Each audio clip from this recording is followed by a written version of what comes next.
အားလုံးပဲမင်္ဂလာပါ Career Computer Education မှာကြိုဆိုပါရစေဒီနေ့မှာတော့လက်ရှိပြထားပေးရတဲ့ပုံစံလေးဖြစ်အောင်ဘယ်လိုဆွဲလဲဆိုတာကိုပြသွားမှာဖြစ်ပါတယ်ဒါဆိုရင်အရင်ဆုံးစာရွက်လေးတစ်ရွက်ယူမယ်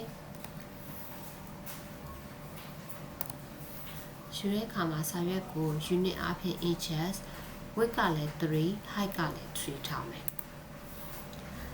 လက်ရှိယူလိုက်တဲ့စာရွက်ထဲကိုအရောင်လေးနဲ့လိုချင်တဲ့အတွက်အရင်ဆုံး rectangle tool လေးနဲ့စာရွက်ပေါ်မှာကလစ်နေမယ်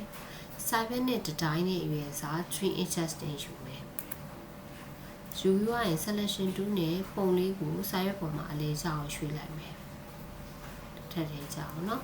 ရွှေ့ပြီးတော့အတွင်းထဲကိုအရောင်လေးဖြည့်မယ်ဖေးတဲ့ကိုကြိုက်နှစ်သက်တဲ့အရောင်လေးရွှေ့ပါဖြည့်ပါ stroke ကိုတော့နန်းထားမယ်အရောင်ထည့်တော့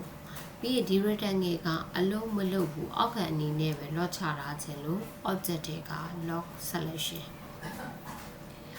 ပြီးတော့ rectangle လေးတစ်ခုပြန်ဆွဲပါမယ်စာရွက်ပေါ်မှာ rectangle 2နဲ့ကလစ်နေမယ်3 inches စီပြီးမယ် okay နဲ့ထွက်အခုဆဲထားတဲ့ rectangle လေးကိုတော့အတွင်းထဲကို fade color ကိုအဖြူအောင်လေးထည့်မယ်ပြီးတော့ selection 2နဲ့စာရွက်ထဲမှာခွက်တိကျအောင်ပြန်ထားလိုက်မယ်ပြီးတော့ selection ဖြုတ်ပါမယ် selection ဖြုတ်ပြီးတဲ့အခါမှာ2 box ထဲမှာ pen tool လေးကိုရွေးမယ်စာရွက်ရဲ့အပေါ်ဘယ်ဘက်တောင်ထိပ်ဖက်လေးမှာ pointer လေးထားကလစ်ချက်နေမယ်ပြီးတော့အောက်ခြေညာဘက်တောင်လေးမှာလည်းတစ်ချက်နေပါမယ်ပြီးတော့တဲ့အခါမှာ2 box တွေက pen tool ကိုဖိထားပြီးတော့ anchor point tool ကိုရွေးမယ်လိုင်းရဲ့အလယ်နားကနေပြီးတော့ဖိပြီးအပေါ်ညာဘက်ကိုဒါမျိုးလေးဆွဲလိုက်မယ်အပေါ်ဘက် handle လေးကနေအောက်ဘက်တစ်ဝက်လောက်ကို direction လေးချိန်ပေးပါညာဘက်လေးကိုလည်းတက်တက်လေး direction ချိန်ပေးပြီးသွားပြီဆိုရင် selection 2ကိုရွေးပါ control A နှိပ်ပြီးတော့အခု selection မှတ်ထားပါ2 box ထဲမှာရှိတဲ့ shape builder 2ကိုရွေးပါမယ် pointer လေးထားမယ်ဖိပြီးညာဘက်ကိုဆွဲမယ် pointer လေးထားမယ်ဖိပြီးဘယ်ဘက်ကိုပြန်ဆွဲမယ်ရသွားပါပြီselection 2လေးယူဒီဘက်က direct selection 2ယူဒီဘက်အချမ်းကိုမှတ်မယ်နော်ညာဘက်အချမ်းကိုမှတ်ပြီးတော့ဒီမှာ sorry group selection 2ကိုယူပါဒီဘက် selection ပြုတ်ညာဘက်ချမ်းလေးကိုပဲမှတ်မယ်ပြီးသွားပြီဆိုလို့ရှိရင်ဒီကနေ gradient slider လေးနဲ့အရောင်ထည့်မယ်ပေါ့နော်ဒီဘက်ကိုလည်းအရောင်ထည့်ထားလိုက်ပါမယ်